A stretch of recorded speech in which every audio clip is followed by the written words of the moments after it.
Sabi ko nga, hindi natin siya talaga totally masisisi. Unang-una kasi, kung nung panahon na nagtayo ng parlor, yun din yung panahon na bigla na lang nawala ang kanyang ama.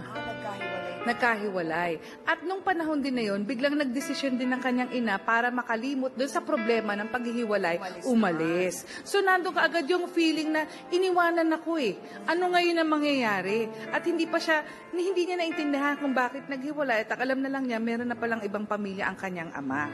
So into a denial pa siya nung mga panahon na yun na eto, bakit ganun? Ba't kami iniwan? Wala naman talaga naging problema. At pumasok si Litz. Siyempre, nandun siya sa kanyang fragile moments na sabihin na natin, napaka-vulnerable. Masusulan na ng konti, makakagawa talaga ng mali ang batang ito. Kaya sabihin mo na siya ay nasa edad na 19 nung panahon na yon, makakagawa siya ng hindi maganda. So siguro, talaga sabi po nga ni Mr. Kong, relasyon po ang importante. Ang tamang komunikasyon. Dahil kung meron pong tamang komunikasyon, hindi po mapapabayaan si James na ganyan na parang one day millionaire na pe-pressure siya ng mga kaibigan na ikaw ang maglibre at lahat at magiging mabuting tao siya. Yun lang po. Alam naman po natin, Father Sonny, yung lagi nating naririnig na sinasabing there's a time for everything, di ba nga? So there is a time na maghihilom din naman ang mga sugat na ito na nararamdaman ni Ate Gina, ganun din si James, at ganun din si Litz para kay Ate Gina. Ang pagkakasundo po at pagkakaunawaan ay yung po maghihilom sa sugat na nangyari. Kapag ang isang tao na hindi marunong makipag-communicate, magdasal sa Diyos, ay medyo po lalayo siya sa Diyos at magkakaroon ng gulo. Ganon din ang pagsususyo. Kung minsan kung walang komunikasyon na maayos, so papasok doon ang gulo. Kaya salamat naman na Litz, unlakan mo na may balik ang iyong ugnayan, ang iyong negosyo. Sana naman ay magkaroon na kayo ng communication at pagkakaunawaan. Maraming pong salamat sa ating pong mahal na trio tagapayo. Ate Gina, naunawaan po namin yung naging damdamin nyo. Huwag po kayong mag-alala. Marami po ang nakakaramdam ng ganyan, na iwan ng asawa o nahiwalay o namatayan. Alam po namin masakit. At alam din namin na minsan kapag nakikita nyo si James, parang yun ang nagpapaalala sa mister po ninyo. Mahirap po yan. Sa araw-araw, nasa inyo po ang susi. Kung sa paggising po ninyo, ang una niyong sasabihin, Lord, maraming salamat. Buhay pa ako. Lord, pipilitin kong maging blessing sa aking anak. Hindi ko siya susungitan, hindi ko siya aawayin, kasi kaming dalawa na lang ang magkakampi ngayon. So, hugutin ko yung lakas ko sa aking anak, at yung anak ko hugot din ng lakas sa akin. So, nasa sa inyo po yun sa araw-araw. Pero, yung magiging emosyon po ninyo, para kayo nakasakay sa roller coaster niyan. Araw-araw, iba. Oo, naramdaman ko na rin po yan. Pangalawang araw naman, minsan pag-gising nyo, makakalimutan nyo magpasalamat sa Diyos, pero dapat paalalahanan nyo ang sarili nyo. So, nasa iyo ang susi, Ate Gina. At sabi mo nga, Ate Gina, pera lang yan. Diba? Pwede mong pagtrabahuhan. Pwede nyong pagtrabahuhan magkasama ni Ate Litz. Litz, ikaw naman na in love ka, dun pa sa binilin sa'yo na alagaan mo. Ibang alaga naman ang ginawa mo. Sobra-sobrang alagang kapatid. Kinarir ang pag-alaga. Alam ko naman na lahat naman tayo gusto natin na may nagmamahal sa atin at meron tayong mamahalin, di ba? Pero mukhang hindi si James ang para sa'yo. Handa ka ba na makipag-ayos kay Ate Gina? Para bumongga ulit ang parlor mo? Malay mo, baka magbigay pa ng pera si Ate Gina. Ano ba ang nasa puso mo? Sige, okay lang. Okay lang sa'yo. Parang masama pa yung loob mo. Hindi, okay. Okay na? Ate Gina, gusto mo ba ulit na magkasosyo pa kayo? Itutuloy pa ang parlor? Gusto mo pa? Opo. Okay, ilayo mo na lang si James. At James, mag-aral kang mabuti, ha? So, ibig sabihin, kayong tatlo, magkakasama pa rin dahil kay Ate Marisa pa rin kayo rerenta. So, sana po mabalik pa ninyo yung tiwala din naman.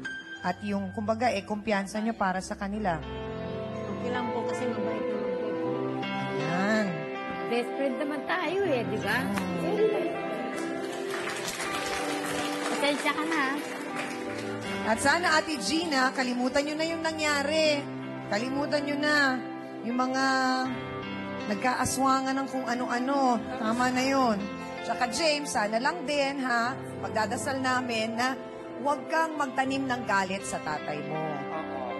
Kasi, James, darating ang araw, ipapaliwanag niya sa'yo kung bakit nangyari ang nangyari. Kung bakit yun ang naging desisyon niya. Siguro ngayon, hindi pa niya kaya, unawain mo na lang yun. Ika nga, sabi nga, be the better person. So, Ate Gina, promise, hindi mo nasasaktan si James?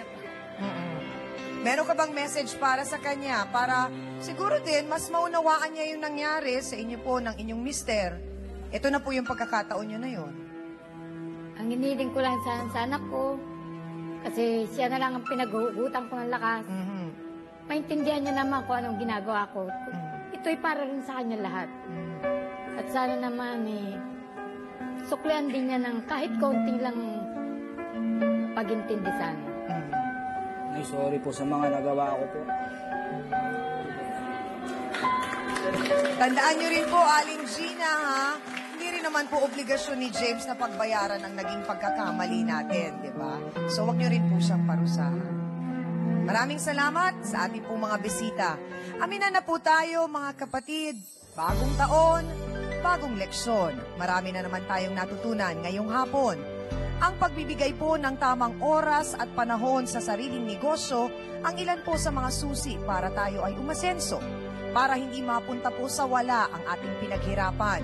Huwag po natin tong iasa na lamang sa iba.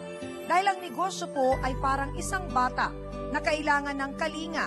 Dapat tutukan, bantayan, at alamin kung ano pa ang mga pangangailangan nito para mas tumagal at lumago. At para po sa ating face-to-face, heart-to-heart thought for the day, all lasting business is built on friendship. Salamat sa inyong lahat, mga kapatid. Thank you din sa aking co-host na si Hans Mortel. Thank you, Dance Squad. Hindi naman napagod si B1 at B2, kaya thank you. Sa ating pinakamamahal na trio, Tagapayo. Sa ating mga certified sausawero at sausawera.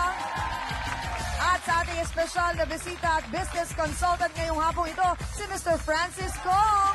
Isang karangalan po na kayo ay nag-guest sa aming programa. At syempre, sa ating po mga bisitang nagbahagi po ng kanilang tunay at totoong kwento ng buhay. Huwag po natin kalilimutan, bagong taon ay panahon ng pagbangon. Ako po muli ang inyong pambansang kapitana, ang inyong siyang amin na laging nagpapaalala. Ang problema, pwede mong tawanan, pero hindi mo yan dapat talikuran. Kaya kung may problema ka, harapin mo, pag-usapan natin yan. Para po sa inyo to, mga kapatid.